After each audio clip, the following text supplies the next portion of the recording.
Дональд Трамп сделал резонансное заявление о том, что Зеленский даже не прочитал последнего варианта мирного соглашения. Также президент США отметил, что людям в Украине, видимо, он имеет в виду членов переговорной группы, соглашение понравилось. Трамп подчеркнул, что разочарован Зеленским, отметив при этом, что Москва уже согласилась с мирным планом. Мы ведем переговоры с президентом Путиным, и мы ведем переговоры с украинскими лидерами, включая Зеленского, президента Зеленского. И должен сказать, что я немного разочарован тем, что президент Зеленский еще не прочитал предложение. По состоянию на несколько часов назад так было. Его людям оно очень нравится. Но у него рядом российский хребет. Россия, думаю, предпочла бы иметь всю страну, если так подумать, правда? Но Россия, как я считаю, согласна с этим. А вот насчет того, согласен ли Зеленский, я не уверен. Его людям оно нравится. Но он его не прочитал. Когда-нибудь он объяснит мне это. Умеров сегодня покажет Зеленскому все драфты мирного соглашения по Украине. Об этом секретарь СНБО написал в своем телеграм-канале. По его словам, целью поездки украинской делегации в США было получение полной информации о российских предложениях и сбор актуальных предложений по мирному урегулированию. Дональд Трамп-младший заявил, что американцы устали подписывать чеки Киеву и больше не поддерживают дальнейшее финансирование войны. Он также допустил, что его отец может отказаться от участия в мирном процессе, поскольку конфликт в Украине уже не входит в список приоритетов для общества в США. Эти заявления прозвучали на форуме в Катаре, где сын американского президента представлял свой инвестиционный проект. Мы хотим мира, хотим остановить смерть. А каков был план Европы, которая находится у границы Украины, и для которой ставка куда выше, если эскалация произойдет? Ну, они говорят, наш план — победить экономически. Когда их прижали вопросом, как вы собираетесь это сделать? Ну, мы просто будем ждать, пока Россия обанкротится. Это не план, это не идея. Америка десятилетиями задавала прецедент, что она просто выписывает чек. Но если воли народа нет, людям нужно взять на себя ответственность, всем нужно вносить свою долю. И это касается того, что происходит здесь, на Ближнем Востоке.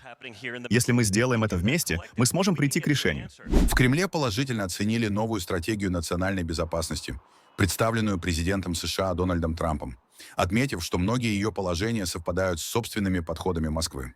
Такой благожелательный отзыв на документ бывшего соперника по холодной войне звучит крайне редко.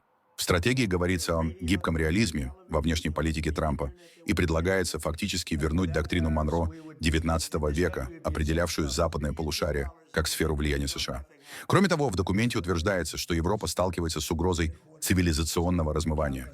И подчеркивается стремление Вашингтона восстановить стратегическую стабильность в отношениях с Россией. Те корректировки, которые мы видим, я бы сказал, они соответствуют во многом и нашему видению. И, наверное, можно надеяться на то, что это может быть таким скромным залогом того, что удастся конструктивно продолжить совместную работу над поисками мирного урегулирования по Украине. Продолжается конфликт между Илоном Маском и Евросоюзом. Соцсеть X заблокировала рекламный аккаунт Еврокомиссии после того, как Брюссель оштрафовал платформу на 120 миллионов евро за отсутствие прозрачности. Теперь сотрудники Еврокомиссии не могут управлять своими рекламными кампаниями и отслеживать их показатели. Напомним, Брюссель обвинил платформу в несоблюдении правил ЕС, отсутствии доступа для исследователей и непрозрачности рекламы. В ответ владелец X Илон Маск предложил вообще упразднить Евросоюз и вернуть странам суверенитет. А госсекретарь США Марко Рубио назвал действия Брюсселя атакой иностранных правительств на американские онлайн-платформы и на граждан США. Уникальные противодроновые турели, способные сбивать беспилотники, на минимальной дистанции представили в Варшаве. На выставке оборонных технологий показали новейшие решения для борьбы с БПЛА, от радиоэлектронных систем до роботизированных установок. Но главное внимание привлекли компактные автономные турели, созданные с учетом опыта войны в Украине, где дроны стали одной из ключевых угроз. FPV-дроны чрезвычайно опасные, поэтому мы подумали, что, возможно, сможем что-то сделать, используя наш опыт и вот наше решение. Чрезвычайно дешевая система кинетической защиты от дронов. Турель, автономная турель, стреляющая мелкими стальными шариками для нейтрализации дронов на расстоянии от 0 до 50 метров. Премьер-министр Израиля Беньямин Нетаньяху сообщил, что в конце месяца проведет встречу с президентом США Дональдом Трампом, чтобы обсудить второй этап американского плана по Газе. Он сделал это заявление на совместной пресс-конференции с канцлером Германии Фридрихом Мерцем в Иерусалиме. По словам Нетаньяху, на переговорах планируется рассмотреть варианты достижения мира и прекращения правления Хамас в секторе.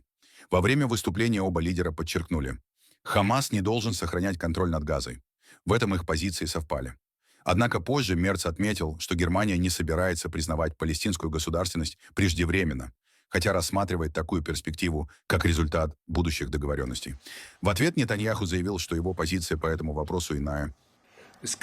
Одно несомненно. Хамас не может играть никакой роли в Газе. Хамас больше не должен представлять угрозу Израилю. Мы не должны действовать недальновидно или мыслить краткосрочно. После травмы войны, которую пережили как израильтяне, так и палестинцы, мы должны заложить основы нового порядка в регионе. Нового порядка, при котором израильтяне, палестинцы и арабские соседи смогут жить в прочном мире, свободе, безопасности и достоинстве. Что касается вопроса о двух государствах, то теперь у нас очевидно другая точка зрения, поскольку цель палестинского государства — уничтожить единственное еврейское государство. У них уже было государство в Газе, де-факто государство, и оно было использовано для попытки уничтожить единственное еврейское государство. Мы считаем, что существует путь к достижению более широкого мира с арабскими государствами, а также путь к установлению жизнеспособного мира с нашими палестинскими соседями. Но мы не собираемся создавать государство, которое будет стремиться к нашему уничтожению прямо у нас на пороге. Министр иностранных дел Венгрии Петер Сиярто объявил о намерении вместе со Словакией оспорить в Европейском суде новый план ЕС «Реповерью». По его словам, запрет на импорт российской нефти и газа поставит под угрозу энергетическую безопасность Венгрии и Словакии и приведет к резкому росту цен. Это произойдет после того, как план будет утвержден на следующей неделе, заявил глава МИД Венгрии Петер Сиярто. По его словам, страны также потребуют приостановить действие документа на время разбирательства. В ближайшие дни в Иран вернутся 55 граждан, депортированных из США в рамках ужесточенной миграционной политики администрации Дональда Трампа. Это уже вторая группа. Первый рейс со 120 иранцами ранее прибыл в Тегеран через Доху. В иранском МИД заявили, что за последний год участились расистские действия против иностранцев, особенно иранцев, которых все чаще преследуют по разным обвинениям. Вашингтон сообщил, что к депортации определены около 400 иранцев. На фоне напряженности вокруг ядерной программы эта передача депортированных стала редким примером координации между Ираном и США. Второй рейс ожидается в течение недели.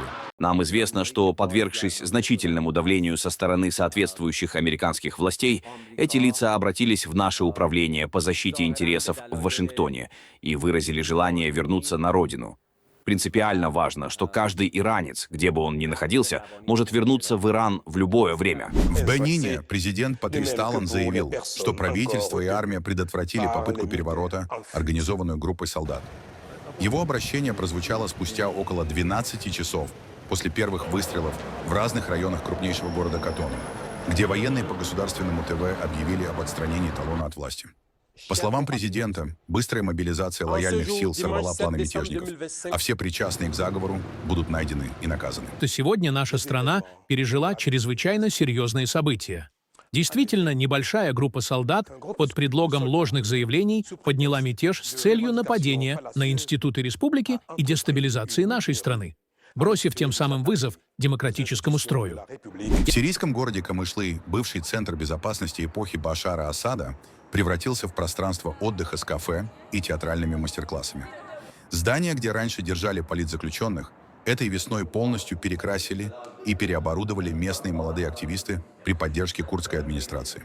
Теперь посетители приходят на кофе и занятия актерским мастерством в те самые комнаты, что раньше ассоциировались с допросами и страхом. Некоторые камеры решили оставить без изменений, чтобы они напоминали о прошлом. Раньше все держались подальше отсюда. В этих одиночных камерах людей держали взаперти, без света, без окон и без еды. Они запирали здесь людей, никто не знал их судьбу, и их здесь пытали. Мы изменили это место с точки зрения цветовой гаммы. Мы привнесли в это здание краски жизни. В этом центре проводится множество мероприятий, и со временем мы превратим это место в площадку для обучения театру, кино и стендап-комедии. Певица Кэти Перри и бывший премьер-министр Канады Джастин Трюдо впервые официально подтвердили отношения. Перри выложила в Инстаграме фото и видео из совместной поездки в Японию с подписью «Токио, гастроли и не только», дав понять, что они пара. Ранее они не комментировали роман, но слухи ходили уже несколько месяцев из-за множества совместных снимков в сети. До этого Перри 10 лет была вместе с актером Орландо Блумом, с которым рассталась этим летом. У них есть 5-летняя дочь. Трюдо много лет был женат на Софи Грегуар. У них 3 детей. 2 года назад пара объявила о расставании после 18 лет брака.